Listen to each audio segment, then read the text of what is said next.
Thank you so much. Happy to be here.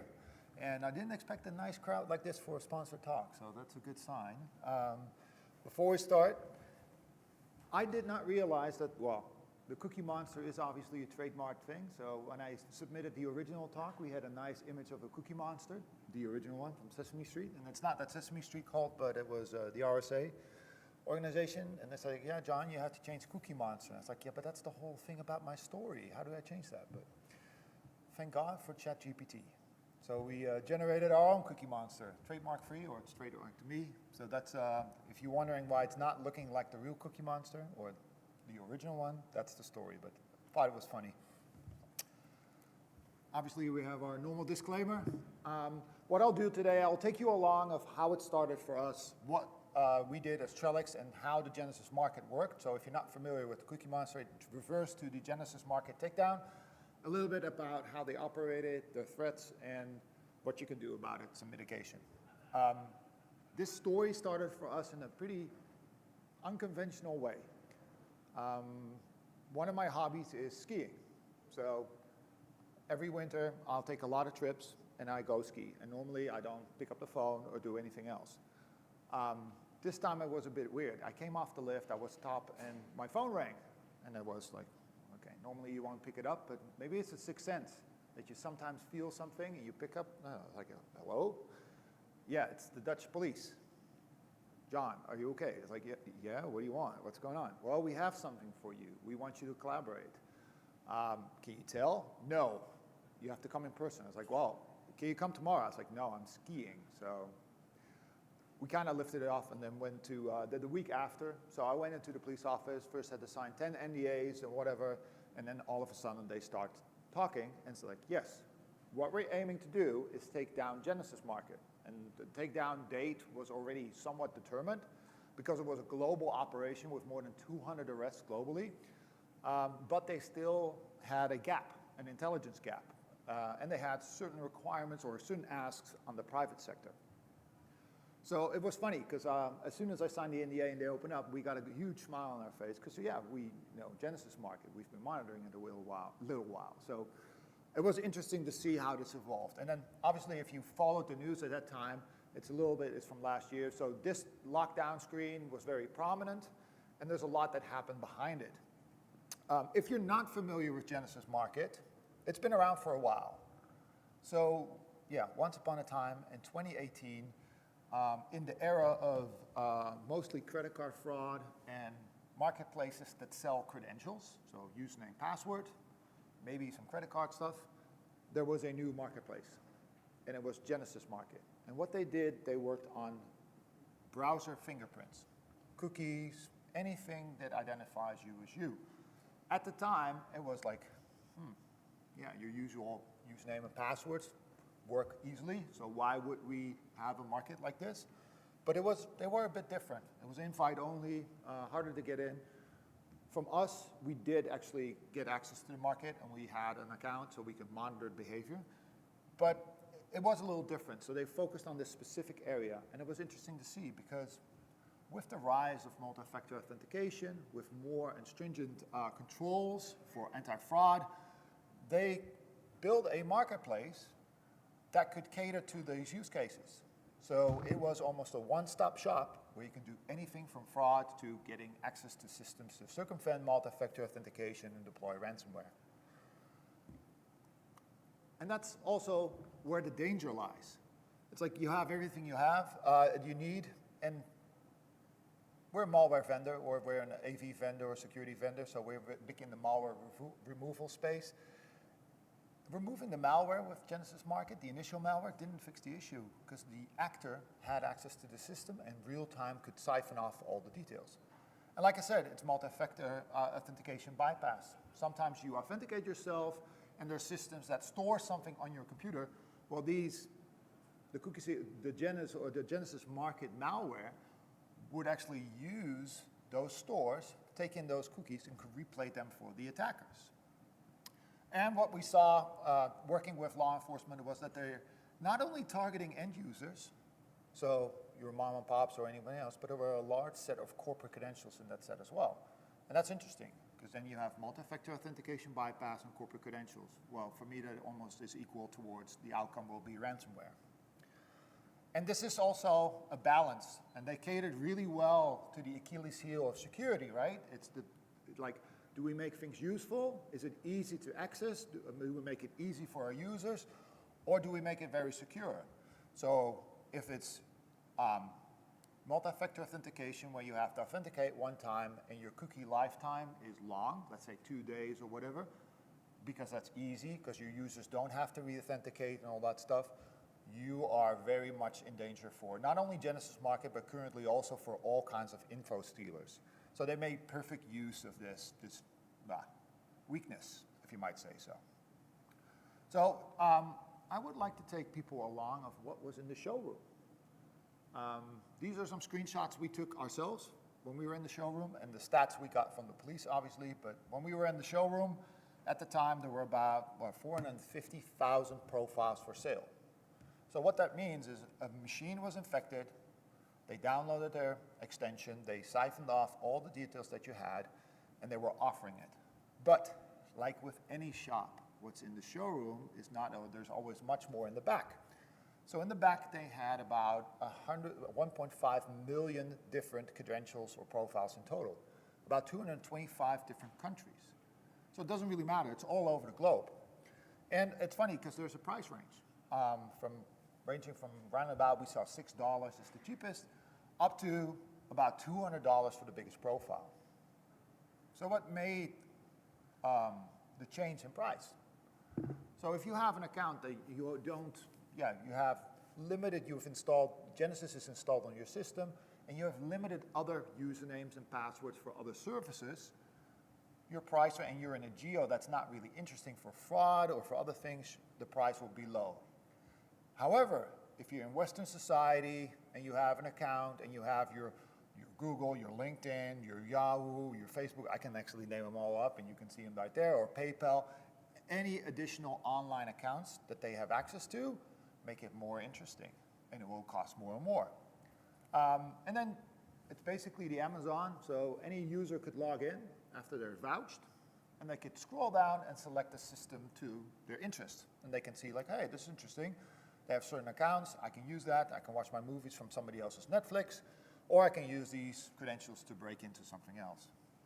So if we zoom in to one user, specifically, and this is a Dutch user, I'm not mistaken, I have to look a little bit, they list any type of online service or web page that they store the credentials for. So anytime, and this is something that's like when the browser says, do you want to store these credentials after you logged in the service? It gets stored. Guess what? Genesys Market used those credentials and they offered them online. So when you store that, those credentials in the browser, they get siphoned off. And in this case, it was a Dutch victim, and I don't know if there's any Dutch-speaking people in the room, but I know our government agency, we have our Social Security Identity Service, which is DGID is called, is also there. So they have credentials for that system. Well, that system is properly hardened, so I don't think they will get in, but they are offering it online. And it's interesting because you get a whole profile of one of these victims. And it's not one, several. And with this, you can also list the corporate accounts. So there could be, for larger organizations, accounts towards their corporate network. It wasn't only that you bought these things and you got all the cookies, they made it really easy for the threat actors. So what they were offering was a proprietary browser plugin. So you can add this plugin to your own browser and you can just load in the stuff that you bought, as well as that they had a specifically modified browser for Chrome. So you could actually get the Chrome browser, you buy or you purchase what you want, you load it in, and you can do your thing. Funny enough, it interacted with the malware on the client. It had a proxy setting, so if you have, for instance, settings where you would, where it would check the IP address for the online service, traffic will be routed through the victim's machine to make it look authentic. Another thing is that we were online. In order to obtain the browser or the plugin, you had to purchase stolen credentials. So you couldn't get the browser before you purchased something stolen, which is a way that criminals do more often to prevent security researchers like ourselves just to get it out there and download it and do whatever. So they kind of raise your threshold, and you have to commit a crime in order to get the software. This tactic is something I have a history in law enforcement with the Dutch National Police, very similar to what we saw with child exploitation. So like when you have certain forums where criminals would exchange pictures of children, in order to join their community, you had to upload compromising material. So you commit a crime in order to upload, and then you could access to their community, and then you could see whatever it is. Same here. Funny enough, by working with law enforcement, we did get a copy of this one, so they were on the cover as well, and they reached out. And so we got a copy of the browser and did our research.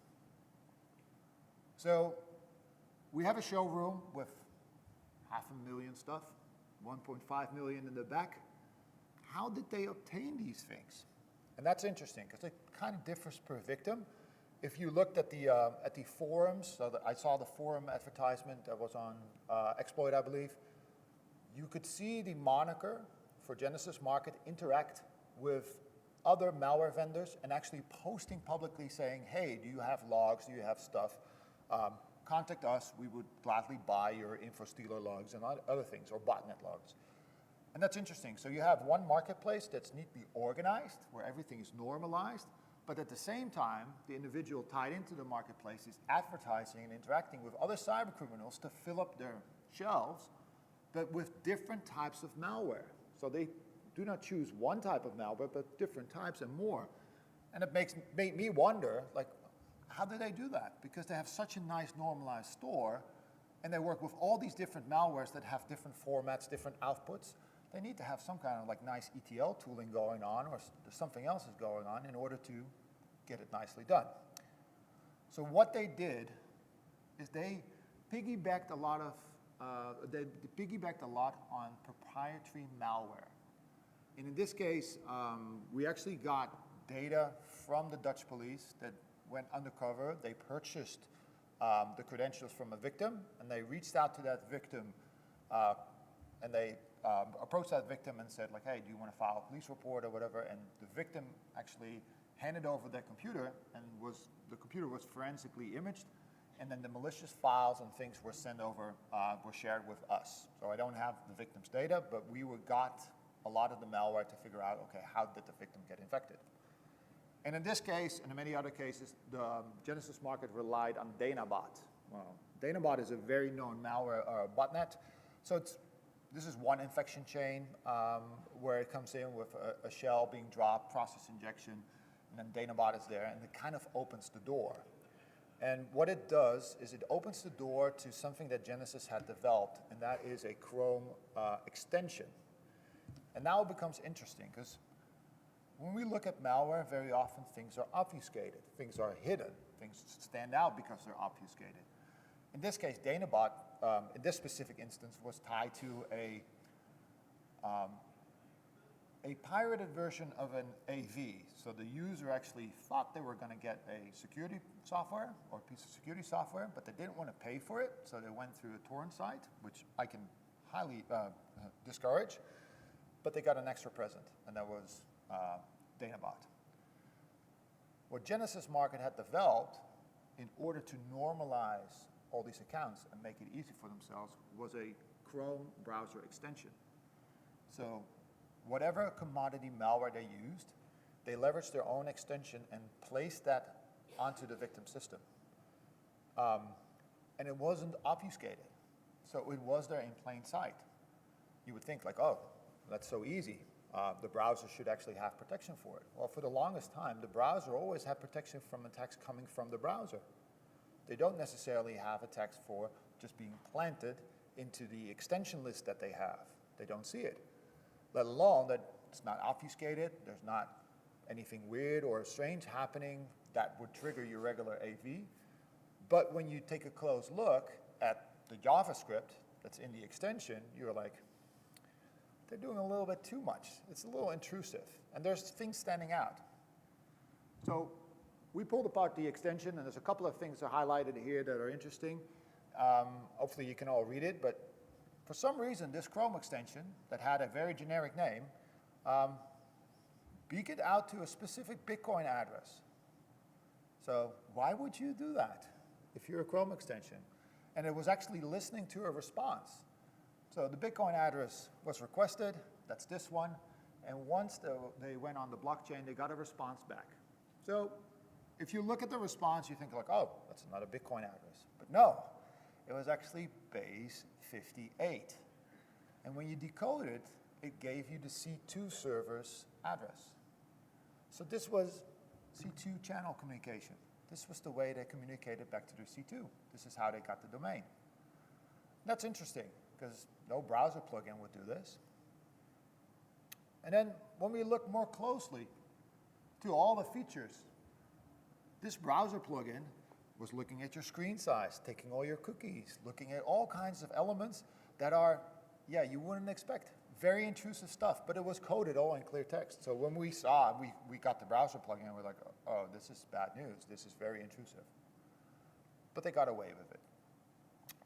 The MITRE techniques as well, the usual ones, a lot of like credentials stored in web browsers, all that stuff. We have the MITRE techniques here. It's especially for you if you're a defender. You can take it on, take it with you after the presentation. But it is pretty interesting to see that, like, yeah, this like browser plugin that flies under the radar is still getting a lot of sensitive data. And it makes me wonder if there's more control over the extensions that we plug in or that we install. Maybe there's a control through the legitimate store or through the legitimate legitimate route, but is there a control that continuously monitors the extensions that are installed in your browser? And now we do more and more work through the browser, so we need to have more safeguards on that. Circling back to the contributions that we did. So we got called to the scene specifically for malware analysis. Yes, the JavaScript was pretty obvious. However, law enforcement didn't see the trick with the Bitcoin address, as well as the Danabot. So they had trouble determining the infection chain. So how did it work? And they needed the private sector to help out. And it was not only us, there was another Dutch party that helped out as well as that we had to write remediation advice. The police had done some stuff. They launched a website where you could actually check if you were in the data set, if you're one of the lucky 1.5 million. But on top of that, they needed some remediation advice. So they looked at the private sector to help out.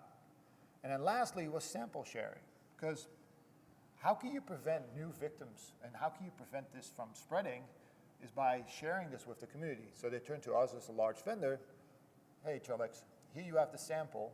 We're going to plan this action day where in 2 days, we're going to arrest 200 people, and we want to announce with a splash screen, but we also want to make sure that no further victims can be made by making that extension malicious, but how can we share that effectively? So they turn to us, turn to some others, and within the community that we have, with VT, some other sharing communities, alliances that we have, we shared everything we knew about this set of binaries and the extensions. So trying to render them obsolete as fast as we could. And what I'm going to show you now is interesting. It's from one of our platforms where we monitor a lot of malicious behavior globally. And it's right here. And this is a screenshot before the takedown in April from last year. This is Danabot. So mind you, this is before we went back, before we even had the extension listed. So this is just general Danabot. Then on the day that the takedown took place, and we shared all the samples, and we listed everything in our engine as malicious, yeah, the world map kind of lit up. That's interesting to see. You see much more detections.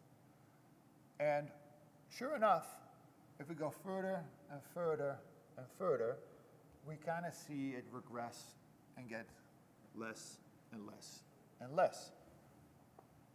Yes, there's still infections, there's people testing, there could be some small stuff running, there could be folks that are not acting upon things, but it's pretty cool to see that the sample sharing in writing signatures actually has an effect. Because very often we say a lot, but how do you measure it? How does the output? So it's nice to see that samples that are shared by law enforcement, actually we can take them down effectively. a lot of these users have been arrested and been locked up. So as a success story, we have our cookie here, the Cookie Monster, and they successfully locked him up. But wait, if anyone here monitors the underground, he's like, John, you're full of it. It wasn't always a success, because they took down the ClearNet site, but the Tor site was still live. There were 200 arrests, but not the admins. So was this a success? And yeah, how would we measure success anyways? Like, even now speaking, today, perfect example, great indictment of LockBitSub. The NCA, the FBI, they have de-anonymized, they identified the individual, they have indicted him, all that stuff. They kind of showed him to the open. There will always be people that say, yeah, but he's in Russia, so we can't touch him. Or, yeah, they will pop up a new server, or they will do whatever. Yeah, that's the case. But I can tell you, you can easily spin up a server than to get back your reputation. Because that's something that cyber criminals hold in a lot of, like, they pride.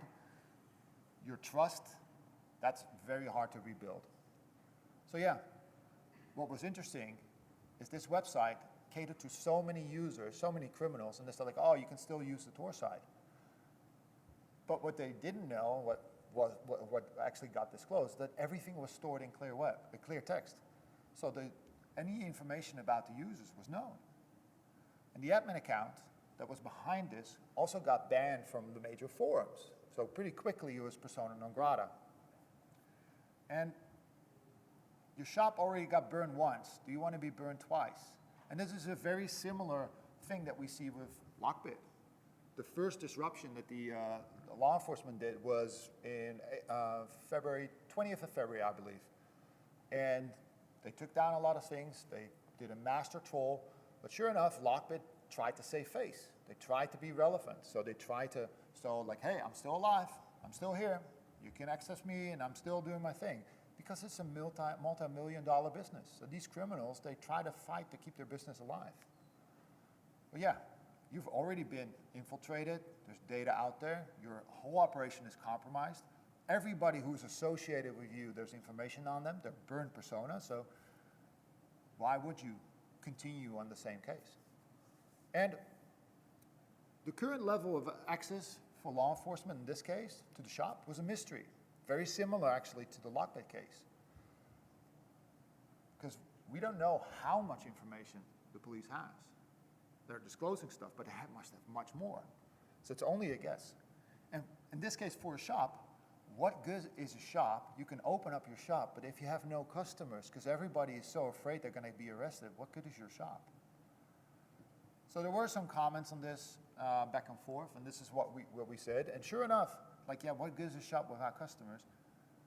The actor got reinstated temporarily and tried to sell the shop, which he eventually, the posting got closed down, so we're not 100% sure if the shop actually got closed, or if he took it down, or it got sold. There's some other shops out there that took the place, I think Too Easy and Russian Market, but we do now see predominantly the vulnerability being leveraged by other info stealers. So you can see that info stealers by themselves, they would have more one-to-one sales, but they still have that capability, so they still try to siphon off a lot of this data and sell it by, well, direct sales instead of a whole marketplace, because maybe that draws too much attention. Okay, but what can we do about this? Because this is identity abuse. So there's a remediation advice from law enforcement. So the Dutch police has a website where you can check if you're infected, as well as that Troy Hunt. They got the whole data set from the FBI, so if you put in your email address, you can see if you're in that set. But like, it's the basic advice. Make sure, and this is partly for consumers, so it's the AV. I think the most important one is enable strong MFA on your accounts, even as a consumer, so use your stuff. And do not install cracked software. That's the big one, because you always get an extra present. It's like, I think I've been here on other talks as well, and it was, the starting point was very often pirated software. If you run an organization, and this is interesting, because identity is a big item, and valid credentials are often used in attacks. I'm a big advocate to integrate credential intelligence with either your XDR or in your workflow, in your SOAR workflow. So you see, like, we're an XDR vendor, you have connectors with Okta and other identity providers. However, they're limited in their intelligence. So they're very good at the follow-up, the containment, enroll accounts and block things. But that essential element of getting an understanding, because especially now it's on the info stealers, that domain belongs to the intelligence providers. So there's more than enough intelligence providers out there that do identity, and link those up in your workflow with your identity provider. So when accounts that belong to your organization are stolen and they're either sold or offered or they're in an info stealer, you can get an early notification, maybe even before they're abused. So they're already stolen, but you can take action. Some identity-based scoring, flag VIP users. So not every user has the same importance. So if you have somebody who has access to a lot of important stuff, maybe you want to safeguard, put some guardrails on that person and have a higher risk score. So if that account gets compromised, it's more serious, for the impact for the organization is larger. Do role-based access and track login patterns. It's all pretty simple for this case, but it's mostly on your EDR or your XDR. If you have an endpoint, obviously you're going to limit the amount of visibility that you have, but there are malware prevention signatures, some exploit prevention rules that you can apply on certain use cases for credentials from the browser, as well as logon trackers, and you track your Windows event streams. So it's interesting, actually. During the talk, I didn't realize that there were so many parallels with actually the Lockbit case, but this is a current theme that we see over and over again. And this was a success where we were able to contribute a little bit and take down this marketplace. However, what you will see is that I think the focus will be shifted on the individuals we cannot get, we can disrupt. And it's breaking the trust cycle, so discrediting criminals, making sure that whatever they're offering isn't lucrative, or using it or getting involved with their operation would put you at tremendous risk of being arrested or exposed or whatever, or sowing distrust among these criminals is a very solid tactic for us. And that's something that we're heavily supported, because if there's distrust among cyber criminals, they will not conduct business, or business will not flow as fast as they would normally do. Because if things are safe, you will see that business flourish. They can trust each other, whatever. As soon as that trust gets broken, maybe there's an informant, or there's an insider or whatever, you would see that these empires will crumble. So if arrest is not possible, or not in the short term, then sowing distrust and trying to break their model would be a very, very good second. It's a pretty short talk. I have time for questions and other things, but for now, I would like to thank everyone for your attention and joining.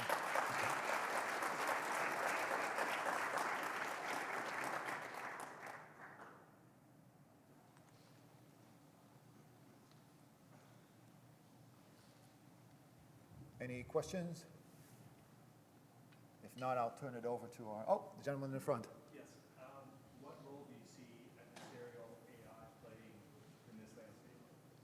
Ooh, that's an interesting one.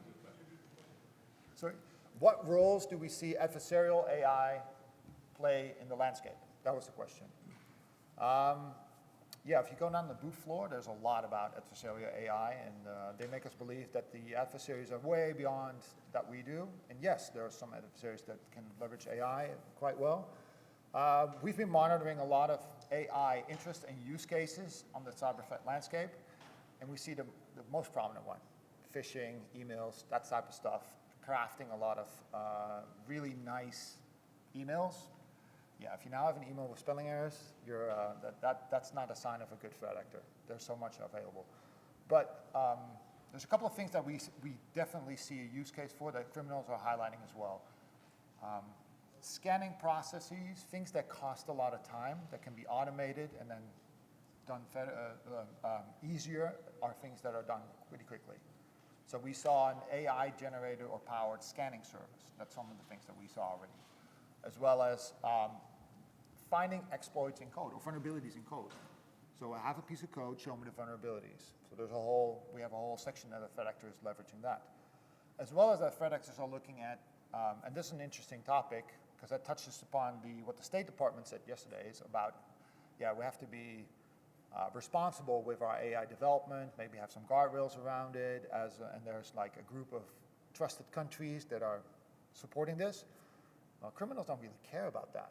They will go where the technology lies. And if there's other administrations or other countries that develop AI methods and they have less ethics, they will just go there. So what we've observed is a lot of the Russian-speaking cybercriminals are looking towards China, for instance, because they're more loosely in the development for AI tools for deepfake. So we can see stuff happening there. I think in the short term, the biggest thing that cybercriminals will have is accelerating their learning curve is one thing. So historically, if you're a cybercriminal and you enter in the realm, or you're not really a cybercriminal yet, you have to learn a lot of the techniques. And it's not that you can go to cybercriminal school that we had, but you had to learn it by doing it and exchanging information with more talented people, with people that are more established.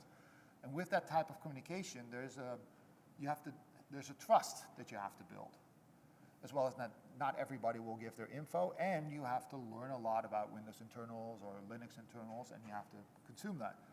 Well, with Gen AI, it's real easy to accelerate that. So that path towards from beginner to expert becomes a lot shorter. So what we're faced with is an army that is educated in a faster pace than they did historically. So that army is growing. It's like they're making new orcs really quick. So these are some of the things. We have an upcoming report as well with more highlights. My question is more about the warm GPTs and Yeah. Poison GPT and Fraud GPT, which basically you can take a novel user and all of a sudden make them experts and proliferate known malware to the degree where it's no longer detectable by common Signature-based detection, yeah. Yeah, those platforms we see as well as that there's, and you can question if that's not a honeypot from some kind of researcher. So maybe next year I'll expect somebody to have a whole talk here and say like, hey, we ran Worm GPT for 2 years, and this is the output that we got from everybody who used it.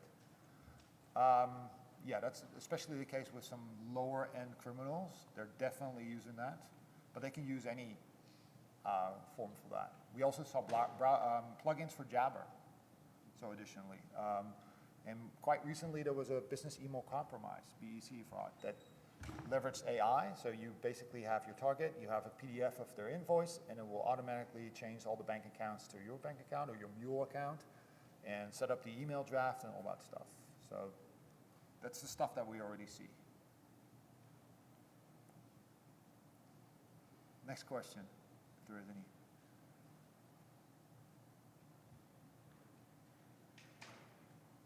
Oh. How secure are the hackers, like their enemies? Whatever it turns out, right?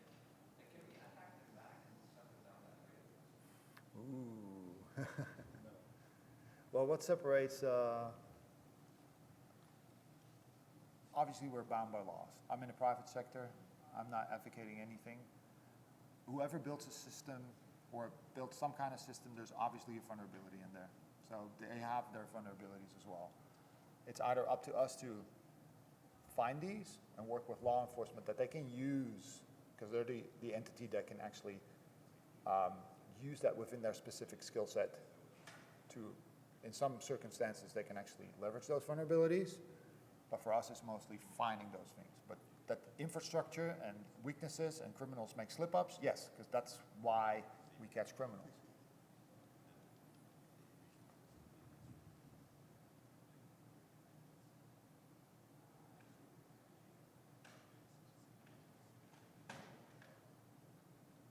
Anyone else? Going once, going twice?